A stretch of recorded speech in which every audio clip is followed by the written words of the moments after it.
រយៈពេលជាង 1000 ឆ្នាំស្ថិតលើកំពូលភ្នំដងរែកប្រាសាទព្រះវិហារជាស្នាដៃដ៏ល្អឯករបស់បុព្វបុរសខ្មែរបានឈរជើងយ៉ាងរឹងមាំជាសក្ខីភាពនៃប្រវត្តិសាស្ត្រវប្បធម៌អត្តសញ្ញាណជាតិខ្មែរនិងជាបេតិកភណ្ឌដ៏មានតម្លៃសម្រាប់មនុស្សជាតិ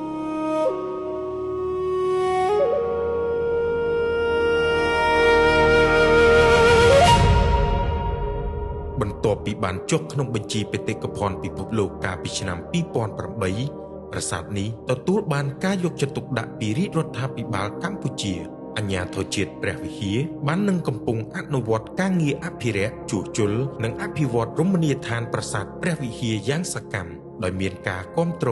និងកិច្ចសហប្រតិបត្តិការពីដៃគូអន្តរជាតិជាច្រើនរួមមានសហរដ្ឋអាមេរិកឥណ្ឌាចិននិងបណ្ដាស្ថាប័នជាតិអន្តរជាតិជាច្រើនទៀតដើម្បីឲ្យបេតិកភណ្ឌដ៏មានតម្លៃនេះស្ថិតស្ថេរគង់វង្សយូរអង្វែងនិងលេចធ្លោជាសកល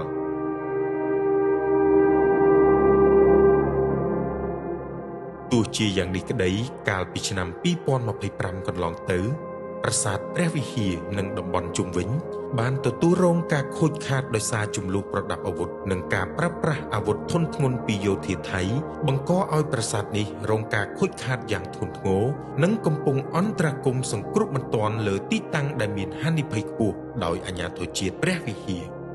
ការខូចខាតលើសម្បត្តិបេតិកភណ្ឌពិភពលោកនេះមិនមែនត្រឹមតែជាការបាត់បង់និងការឈឺចាប់សម្រាប់ប្រជាជាតិខ្មែរប៉ុណ្ណោះទេប៉ុន្តែជាការបាត់បង់សម្រាប់មនុស្សជាតិទូទាំងសកលលោក